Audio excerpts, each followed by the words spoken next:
আরজি কর ইস্যুতে বিস্ফোরক চ্যালেঞ্জ কল্যাণের। পারলে সিবিআইকে সত্যিটা বলুন।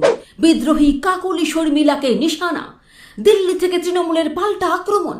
বিদ্রোহীদের সুখের পায়রা বলে করা বার্তা শ্রীরামপুরের সাংসদের। দলের ভাঙনের আবহে নতুন বিতর্ক।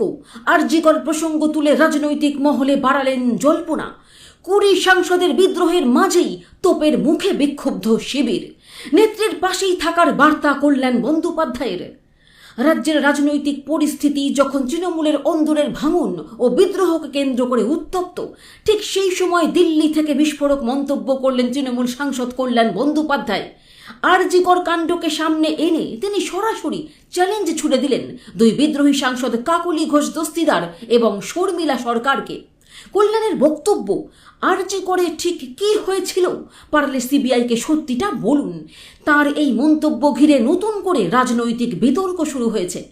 26-এর নির্বাচনে আরজি কর কাণ্ড একটি গুরুত্বপূর্ণ রাজনৈতিক ইস্যু হয়ে উঠেছিল। অভয়ার মৃত্যুর ঘটনার সুবিচারের দাবিকে সামনে রেখে ভোটের ময়দানে নেমেছিলেন অভয়ার মা রত্না দেবনাথও। সেই ঘটনার রেশ এখনও রাজনৈতিক মহলে স্পষ্ট। গত কয়েকদিন ধরে তৃণমূলের বিদ্রোহী সাংসদ ও বিধায়কদের অনেকেই আরজি কর প্রসঙ্গ তুলে শাসক দলের বিরুদ্ধে সরব হয়েছেন। এই পরিস্থিতিতেই দিল্লিতে সাংবাদিক বৈঠক করে বিদ্রোহী শিবিরকে একযোগে আক্রমণ করলেন কল্যাণ বন্দ্যোপাধ্যায়। তৃণমূলের বর্তমান রাজনৈতিক পরিস্থিতি নিয়েও এদিন বিস্তর মন্তব্য করেন তিনি। তার দাবি, দলের বিরুদ্ধে যারা অবস্থান নিয়েছেন তাদের অধিকাংশই 2011 সালের পরে দলে যোগ দিয়েছেন এবং তৃণমূলের দীর্ঘ রাজনৈতিক লড়াইয়ের অংশও ছিলেন না। বিদ্রোহীদের বিশ্বাসঘাতক এবং সুখের পায়রা বলেও আক্রমণ শানান তিনি। কল্যাণের বক্তব্য, ক্ষমতার কাছাকাছি থাকার অভ্যেস থেকেই আজও অনেকে সেই প্রভাবের আশ্রয় খুঁজছেন। এদিন কাকলি ঘোষ দস্তিদার এবং শর্মিলা সরকারের প্রসঙ্গ টেনে কল্যাণ প্রশ্ন তোলেন, আরজি কর ইস্যুতে তারা কবে রাস্তায় নেমেছিলেন। তার দাবি, তিনি নিজে সেই আন্দোলনের সঙ্গে ছিলেন। একই সঙ্গে অভয়ার মাকে নিয়েও মন্তব্য করেন তিনি। বলেন, অভয়ার ঘটনাকে কেন্দ্র করে রাজনীতি করা হচ্ছে।